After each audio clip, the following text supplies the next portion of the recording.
Hello everyone and welcome back to the pit. Yes, it's another live stream.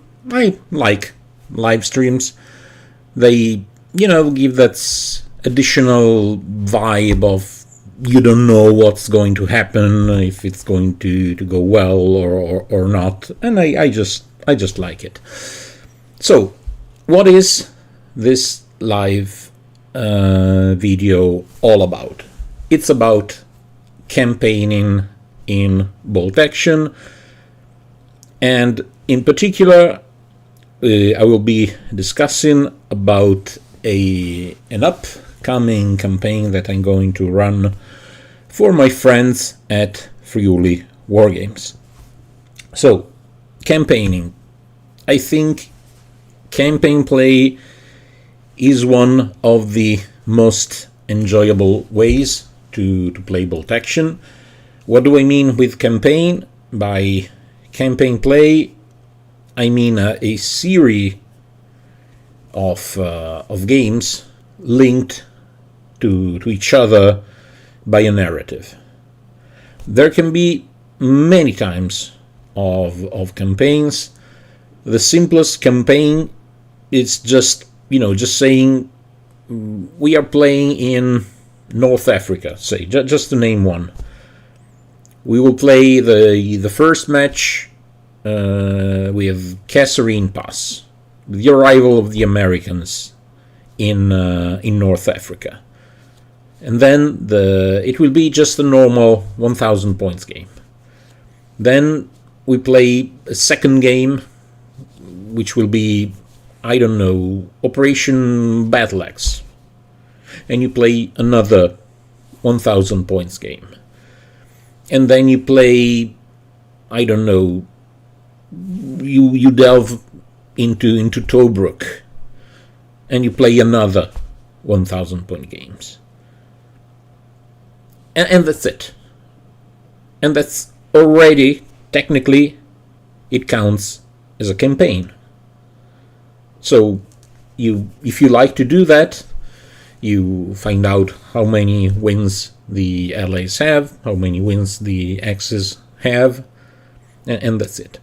Or campaigns can be something super complex. You can have, for example, a hex grid with a whole map of Europe, and you start moving your armies like as if it was a big strategic game.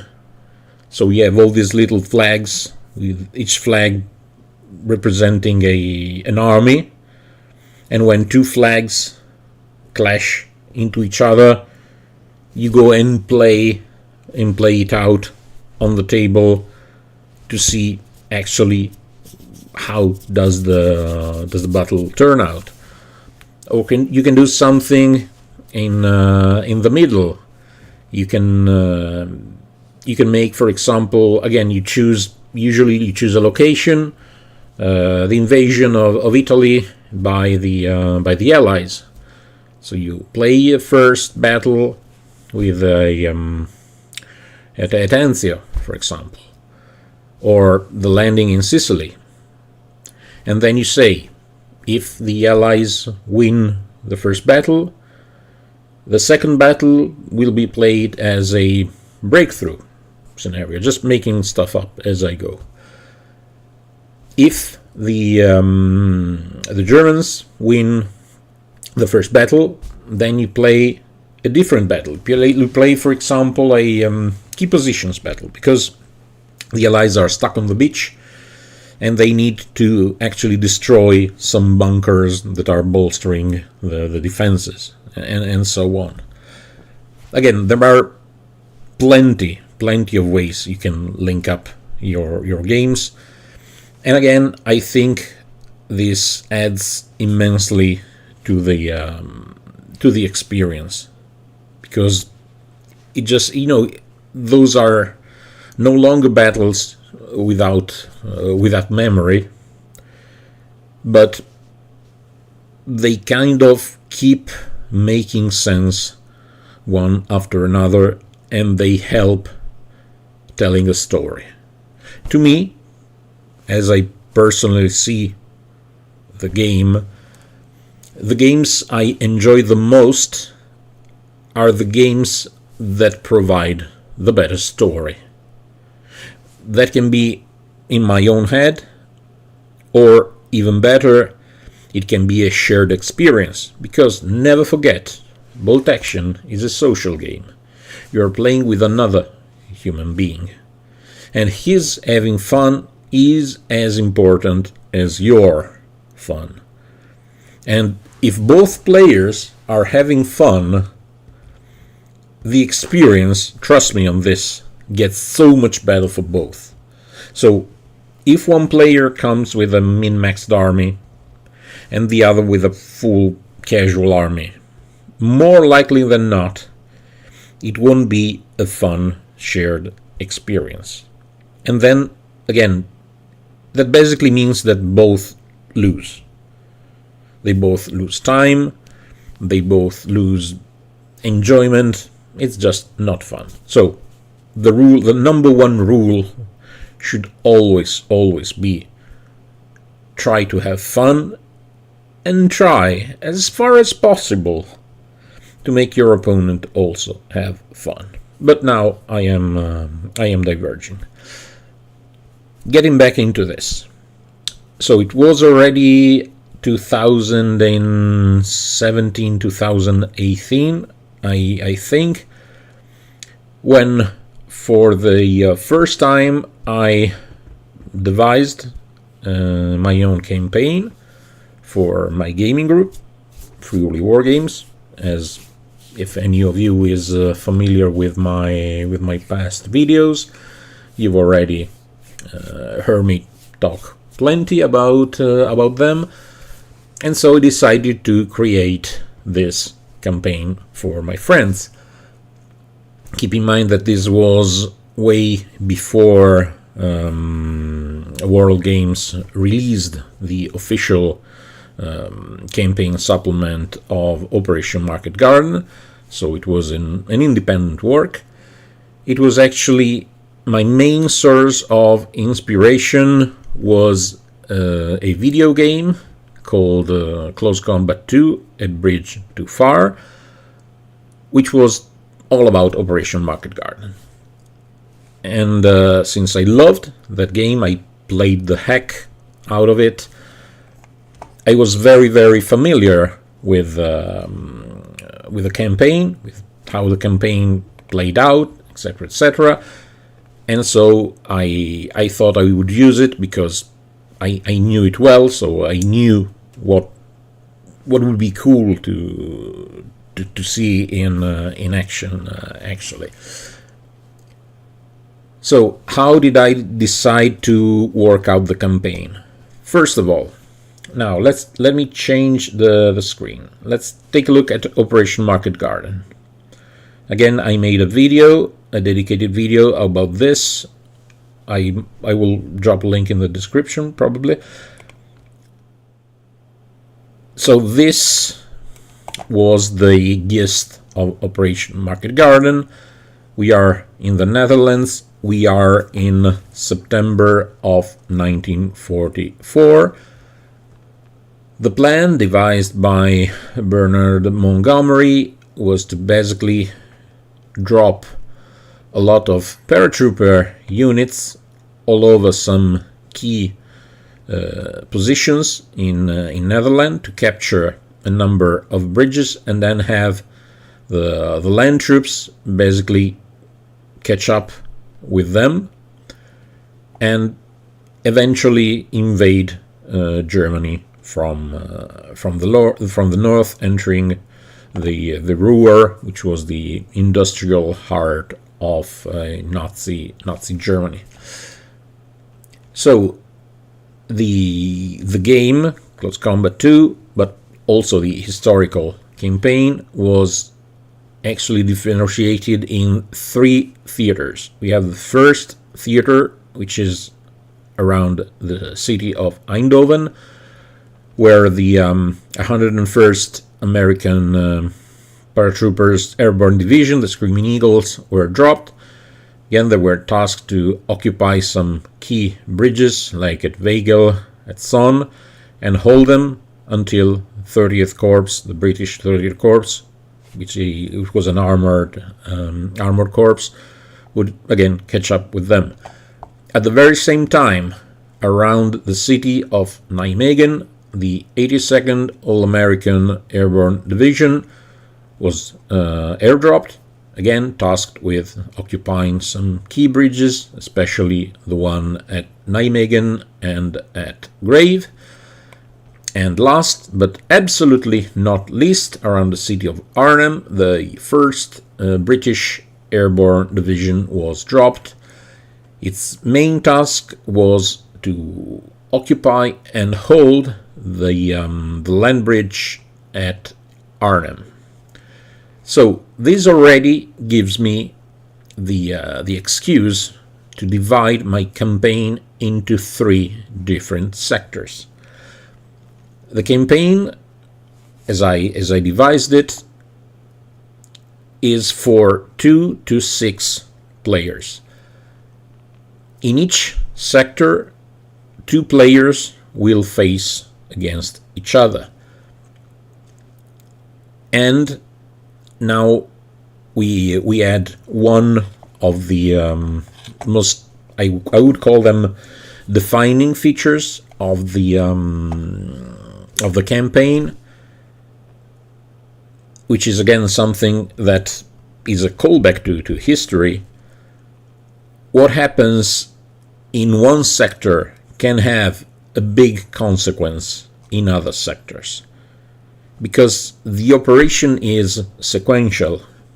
If you don't capture the southernmost bridges, the reinforcements cannot get to the north fast enough, because you have to rebuild them, you have to use Bailey bridges, etc., etc.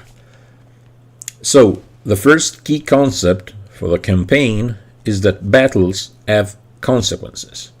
They have consequences in your own sector, because if you don't capture, speaking as an allied player, if you don't capture the bridges intact, again, reinforcement will be slow to come.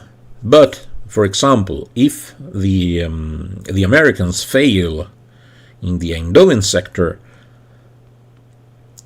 the player playing around Nijmegen will have less and less reinforcements, which doubles up for the poor British player at Arnhem, because things, as it happened in the real life Operation Market Garden, if you fail to conquer in due time all the bridges that lead up to Arnhem, the British will find themselves in a very, very, very hard situation, because they will be hard-pressed by the Germans, and their number will gradually dwindle with time, and so it will be way, way, way hard for them to achieve their initial goal. So this is the overall gist of the campaign. Now I have decided to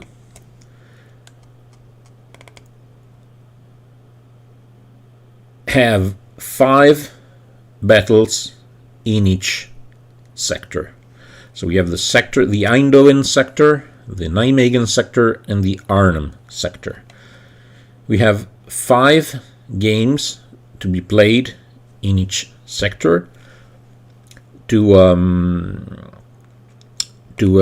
each sector, for example, all the first missions will be about capturing those bridges I've been speaking about so far. Now, again, side note, there is no map, there is no world map, so to speak. This map here is just for reference. So the players won't be moving pieces on a board. This is just an abstract campaign, all right? And again, you can do that with an actual map, but I think it complicates things more than it eases them. So, at least for my own campaign, I decided not to use a map. So again, for example, 3 theaters. So 2 players will duke it out around Eindhoven, 2 around Nijmegen, and 2 around Arnhem. They will fight the first battle. The first battle at Eindhoven will be around the Wegel Bridge. The main objective will be all about the bridge. I will discuss it a little bit later. I won't go into too much details on every single combat in this video, because again, this video is meant to be just an introduction to the general mechanics of the campaign. What I plan to do is to have some after action reports of every single battle to give you an idea on the progression of the campaign itself. So every battle has its main objective.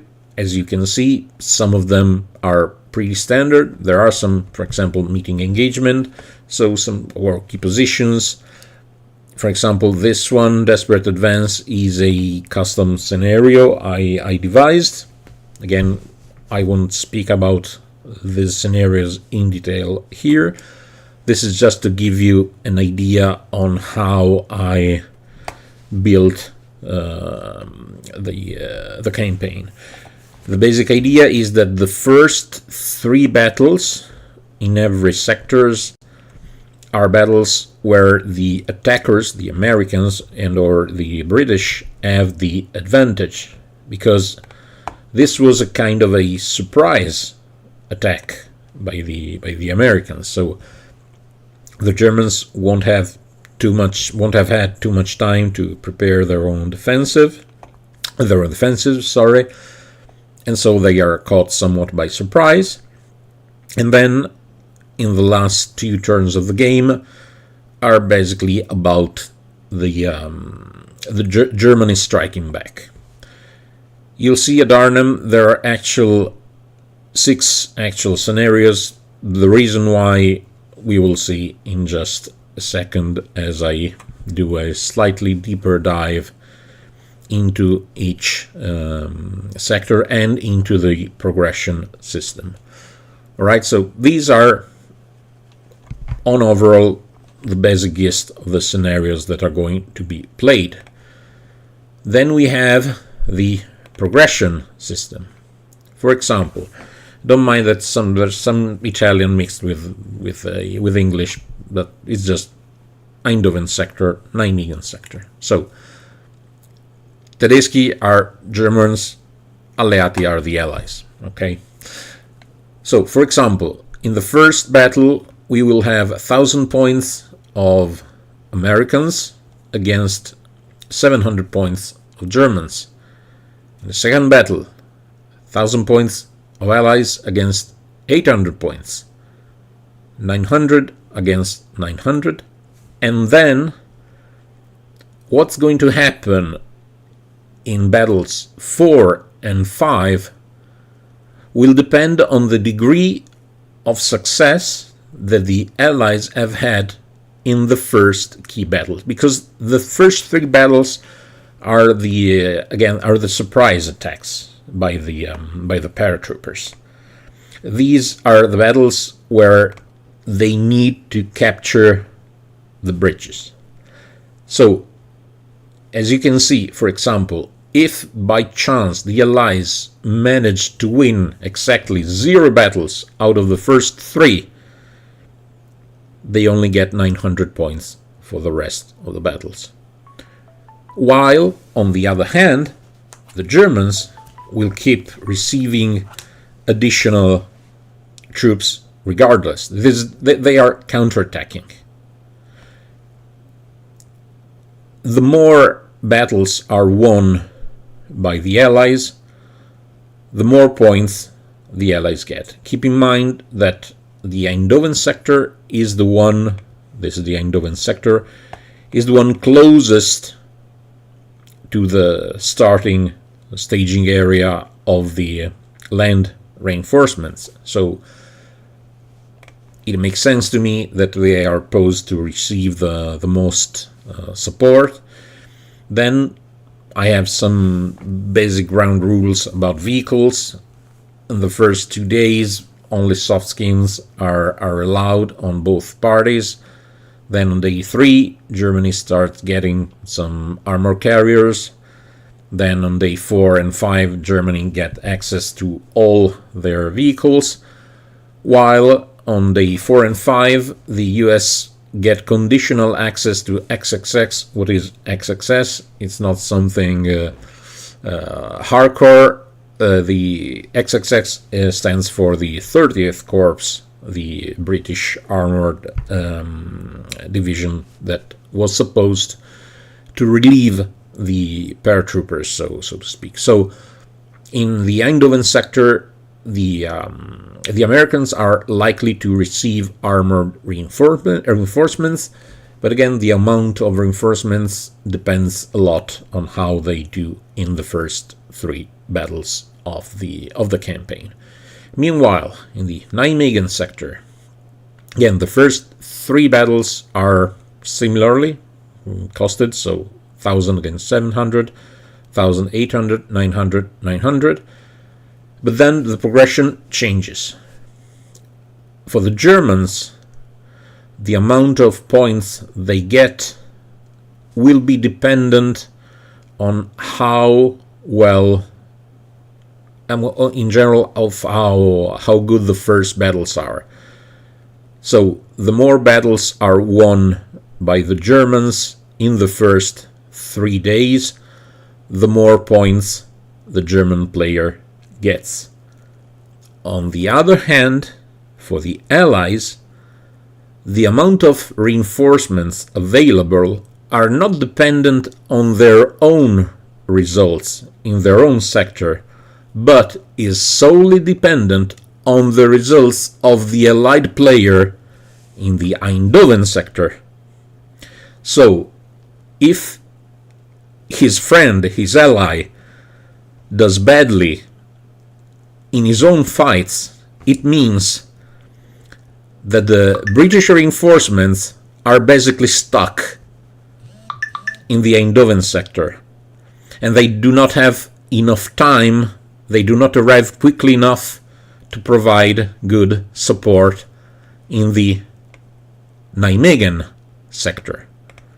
So we already have a lot of possible combinations, because, for example, again, the Germans might do really well by their own in this sector, and the Allied player in the Eindhoven sector also does things great, so the Allies get a lot of points in the Nijmegen sector as well.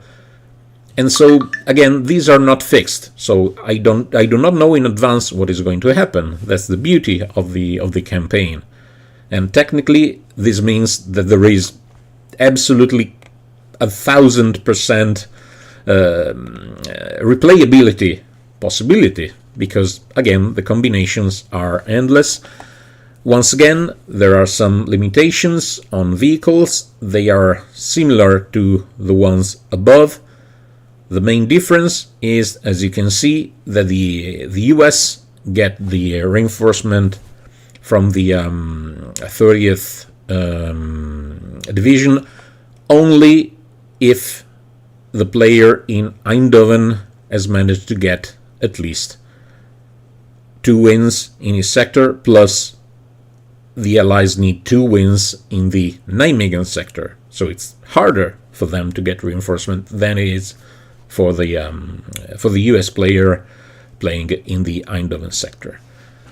Then we have the worst, so to speak, sector for the Allies, which is Arnhem. For the Arnhem sector, I decided to go with a different approach.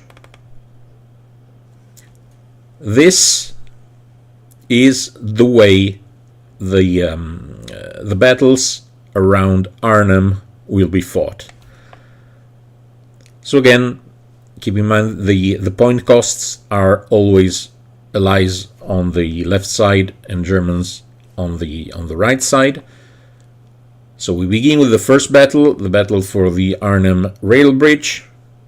It will be the usual 1000 points versus 700 points, and then it will all depend on the result of the earlier battle. If the British succeed in the conquest of the Arnhem rail bridge, well, we move onto the Arnhem land bridge anyway, but there's a difference. If they do super well, if they win the first scenario, they will have once again a 1000 points versus 700 points battle on day 2, so to speak. On the other hand, should they fail to conquer the Arnhem rail bridge, the Germans will have a little more reinforcement, so it will be harder for them to conquer the bridge, because the Germans will have 800 points at their disposal. And then things start to change further. For example, if the initial assault on the bridge is successful, now we fight over the same map, but with which sides? Now it's the British that have to hold the bridge. And this is the key scenario of all the campaign. Again, this is because this was the historical point of the key point of the Market Garden, of Operation Market Garden, holding this bridge, the Arnhem land bridge. So if everything goes well for the British, they will keep fighting in the same map under more and more pressure with every passing battle, because the Germans will pour all the reinforcement they can scrape into taking back that bridge. Should the bridge defense fail, we actually move to other scenarios, to other battles. The main objective of the campaign is lost, which, by the way, it's what happened in real life. The British endured a lot. They did the best they could, but in the end they were overwhelmed. They couldn't hold that bridge. And again, this is where the Moinker, a bridge too far, derives from. If the first assault fails, they will try again, but it will be progressively more difficult, and so on and so on. As usual, there will be some limitations on the type of units that will be allowed in the various scenarios. Again, we will see more about that in a minute. And another important thing is that on day 5, the XXX, which again are the British reinforcements, only get in time to Arnhem if the Allies, so if the US troops basically got to win their own 5th scenario. Because this means that they finally managed to link the 30th Corps through the Eindhoven sector and through the Nijmegen sector in time to aid the poor, beleaguered British Red Devil paratroopers there in Arnhem, and are able to provide some much needed support with an additional 500 points. Again, the way I thought this campaign is likely, in my opinion, the way I thought it, is likely to be won by the Germans in the mean of a strategic victory. Because really, the Allies, as it was in real life, they succeed, they have full victory in the campaign if they win the last battles. And again, remember that the amount of points that are available in the last battles is largely dependent on how well the first battles go. So this is the again, the main idea of the campaign, is that battles have consequences both for you and for your allies. So you're not fighting just for your pleasure, but you're fighting to make your allies be in a better spot in future battles. Again, in my mind, this should mean that all players should be more involved into the battles, because winning or losing makes a difference. Okay, so this is the overall gist of the campaign. Then we have the second main characteristic or mechanic that I decided to put in play for this campaign, and that is the fact that players are not free to pick whatever they want for their armies, because usually in bolt action you are free to devise your armies as you see fit. Of course, there can be a limitation like time periods. In 3rd edition we have early war, mid-war, and late war. In 2nd edition we had what was it called? Well, then again, you had limitation basically based on the time period that you were fighting about. Whether you were in Normandy, you had some troops. If you were in North Africa, you had others, Barbarossa, others, and so on and so on. So those were sort of limiting factors, which again made sense in the fact that I mean, you in war you wouldn't see, for example, a Panzer I fight alongside a Königstiger, because there were two different time periods. And so, for example, this I miswrote vehicles. All right, and what was I saying? So yeah, so you are not always free to make armies the way you want. And again, to me, this adds to the gaming experience, because it's kind of cheap to be able to always use whatever you want. And so I've included limited amount of troops available to choose from. Let's take a look, for example, at the British roster.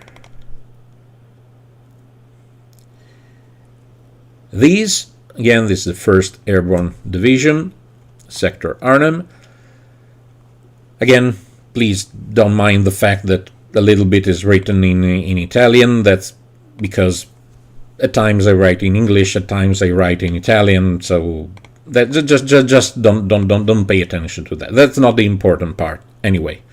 So I divided the troops available for each player into 3 main sections. We have HQ, infantry, and vehicles. HQ, the British player has 1 company commander available for the whole campaign. Should the company commander be fielded in 1 game, and should he get killed, this gets crossed out. There is no more company commander available. Same goes with platoon commanders. 5 platoon commanders available. Every time you lose 1 in combat, and by losing in combat I mean, hey, hello Greg, hello Pod. So every time you lose a unit in the field of battle, you cross out 1 of them. Same goes with medic, etc., etc. As it's obvious, the same goes with all other type of units. So you have 6 paratrooper teams available. You mix and mash them as much as you want. You can equip them however you want. But if you start losing units, the amount of units that will be available to you in the as the campaign progresses slowly decreases. So you have a limited freedom in choosing your troops. But for example, let's give an example. You like your medium mortars. You commit your medium mortars early. You take them to the first fight because you think that they will be instrumental to the conquering of the first bridge. And you lose 1 because the German player does counter battery fire with his own mortars, and you kill 1. Now, for the battle 2 onwards, you will only have 1 medium mortar available. So you'll have to switch, maybe to light artillery, maybe to another piece. Then again, the overall idea, which I think it's already clear by now, is to give you a feeling that your troops are not endless. Yes, you have some agenda into how you decide to deploy your troops, but the troops are not endless. So once again, one of the key points is that battles have consequences. Now, I did not want to go into the actual calculating of points, like saying, for example, you have 5,000 points at your disposal, because in this case you would have to start keeping track of how many points you lost, how many you have in reserve. I think that makes things way too much complicated. I thought that the best way to keep things smooth was just to use something, a mechanic like this one. So you have overall slots. You either completely lose a unit during a battle, in which case it is crossed out. If even a single man survives, the whole unit counts as having survived. Okay. So again, for example, this was the 1st Airborne Division. Let's take a look at one of the American divisions.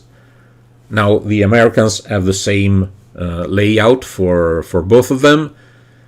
They are similar, as you might see if you confront them.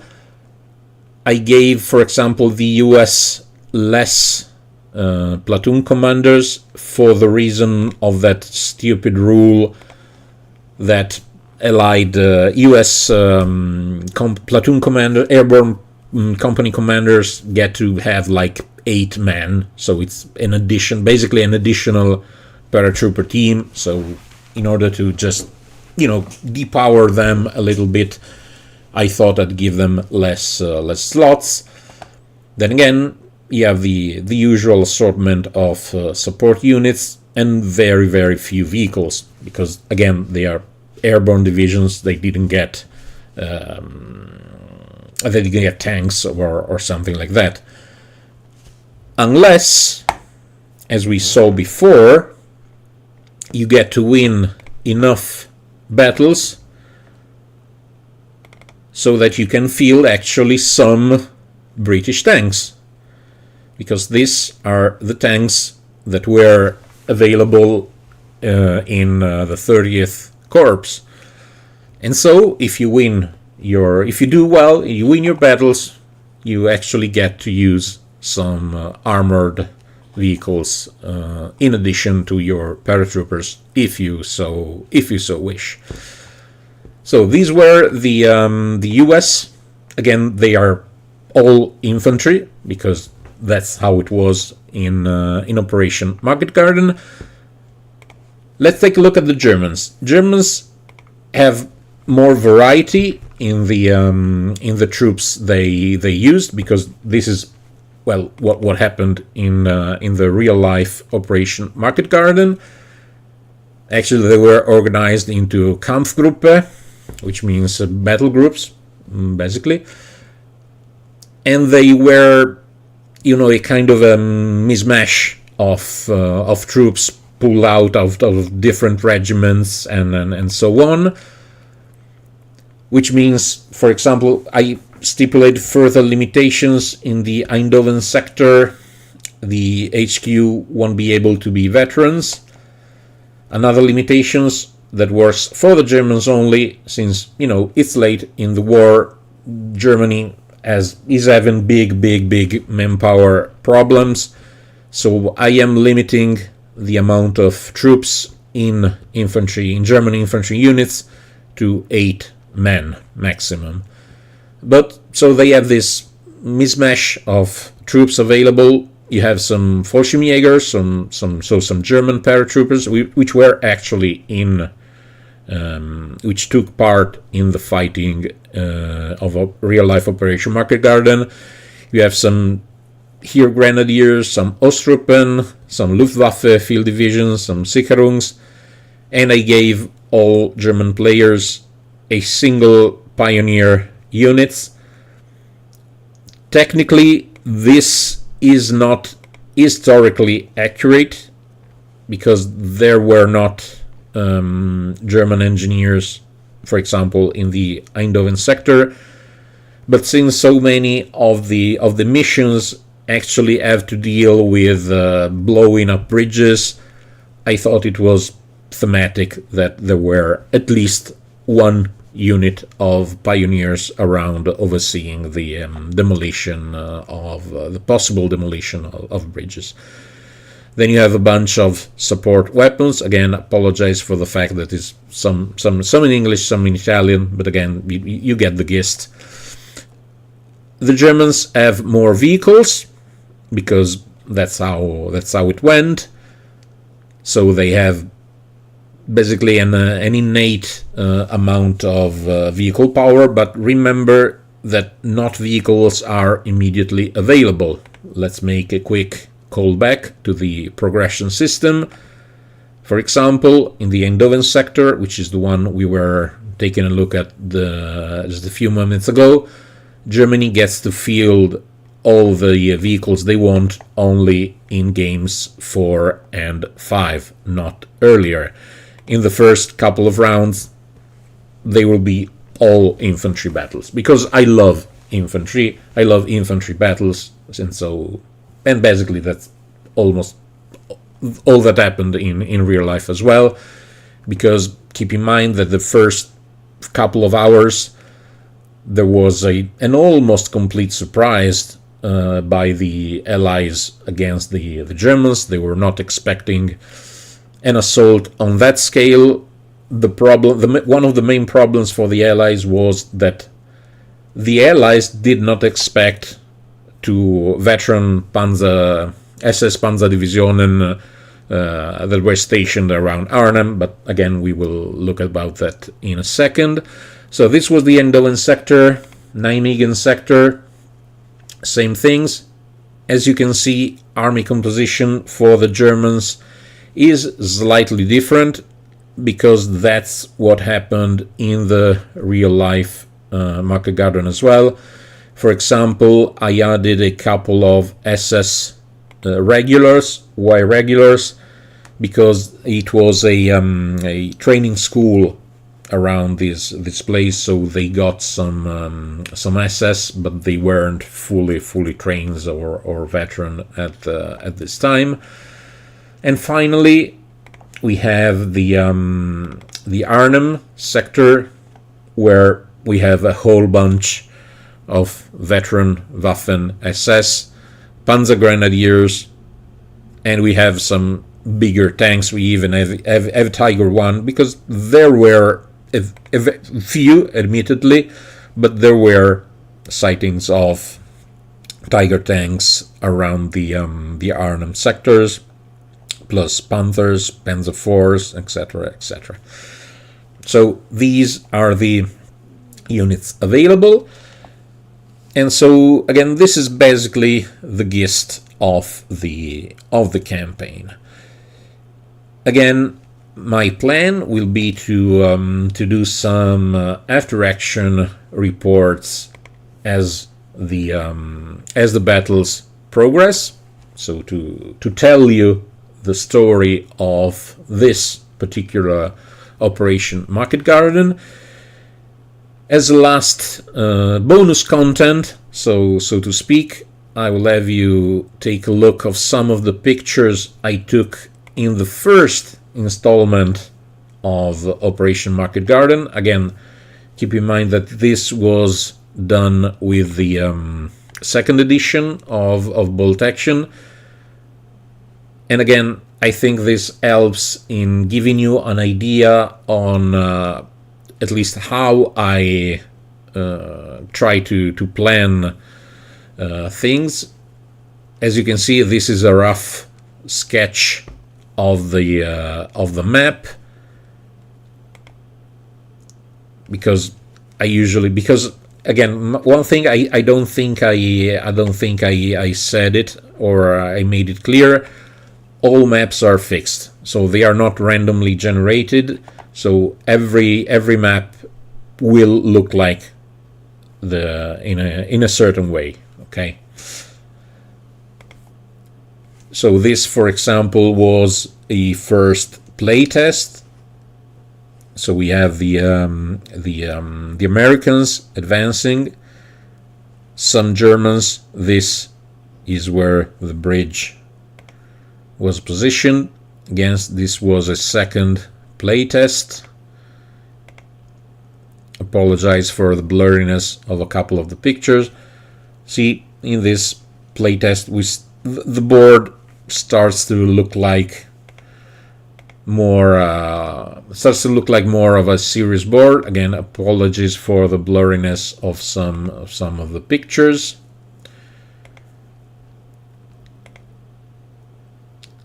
Again, just example photos of how things turned out. This was the setup of the table. This is the final version of the map, and actually this is how the map will look like, more or less, bar some changes. For example, I will have some better houses, but this is the final layout of the map for the Weigel Bridge. Plus, in second edition, remember this was second edition Bolt Action, so I added for the very first game for example, in the first iteration of the campaign, I gave the German defenders only 500 points in the initial battle versus 1,000 points. So there was a lot of point difference, but the Germans had better fortified positions, because remember in second edition there was a lot of hitting on 6 or double 6s, so it made sense to me to give them less points. But another advantage I gave the Germans was that during the first battle the Germans actually got to keep their troops hidden. So they did not deploy their troops on the fields at all. They would just make a sketch of the map and write down where every troop was, and they got revealed only if they started firing or if enemy troops got too close. This was a fun mechanic because it kept the attackers on their toes, because they didn't know how many troops and how many enemy troops were there, and so it was kind of cool. No, this is from Arnhem. Don't never mind that. This is again the Weigel scenario. See, now German troops are starting to pop up as they open fire. There was another unit hidden behind the wall here. There were a couple of MGs hidden here that were revealed as soon as they opened fire. And again, that was a cool mechanic. I decided to leave it out for the new version of the campaign, because maybe it would be too much. Now, again, we all know the cover system works very differently in third edition, so I didn't want to complicate things further by adding a mechanic like that. So I'm leaving out at least for the first testing stage. So this was one table, for example. Then we have an example of the Arnhem rail bridge. Again, this is the alpha testing stage, so to speak, and this was a play test stage. Again, this is a longer bridge. This was scratch built by one of my friends in Friuli War Games, and again, this was just a test match. Again, first of all, trying to take measures, because it's a matter of when you create a new map, you have to take into account how the lay of the land will impact on the battle. For example, in the map done like this, there are too many woods, so it would be pretty hard for the defender to actually be able to whittle down the enemy as they advance. So this is not a good layout. So that needs to be changed. Then let's take a look at another example. This is the Son Bridge map. Again, this is the first playtest scenario. Again, in this case, we have the Americans. Many of the battles in this campaign are fought over the long table edge. They are given more turns to complete their mission, but I like the fact that we are playing, in length rather than over the short edge. I think it makes for a better story, so to speak. It gives more a sense of urgency, because there's a lot of room you have to cover in order to get to the damned bridges. And if you are not fast enough, of course, the Germans will try to blow them up. So again, you see the Germans holding the line beyond the bridge. And this, for example, is a version 2 of the same map, only with better scenario, better buildings, etc., etc. And then finally, this is the main course, so to speak. This is the battle for the Arnhem Bridge, the land bridge, the key battle in all of the operation. Again, this is the very first try at the map, so don't pay attention to the fact that there are saloons, banks. These are buildings that come from I don't even remember the name of the game. It's one of the Western style games, but again, it doesn't matter. So you begin with an idea, so the idea that this is the land bridge, and you build the scenario accordingly. Again, keep in mind these are playtests, these are not actual battles, where they are actual battles but fought with the idea of doing playtests. This is with the bridge starting to take shape. We add a river here, and already you start to see the scenario starting to look like more real. Again, this was from the earlier. This was another. Actually, no. This is a slightly variation. This is actually another bridge. This is the Nijmegen North Bridge. This again is a more detailed map of the Arnhem land bridge. See, we now actually have the bridge itself. We have the river. Things start to look a little bit better. I'm again doing very, very quickly because again this is mainly just to give you an idea on what to expect. That was a video that was needed. Again, playtesting, because I can't stress enough how important it is to playtest stuff. Playtesting is not easy, it takes time, it takes dedication, but if you want to do a good job, the more you playtest, the better your end result will be, and I'm saying this to World games as well. This is basically the finished look of the map. Again, the British, this is again, the map remains the same whether the attacker are the British or the Germans, because they fight over the same piece of land. Technically, when you defend, you should slightly switch things, but time is an issue for everyone, so we just keep the same map. Apologies for that. Feel free to make up your own if you wish. This is my dog. See, he was very young in this picture.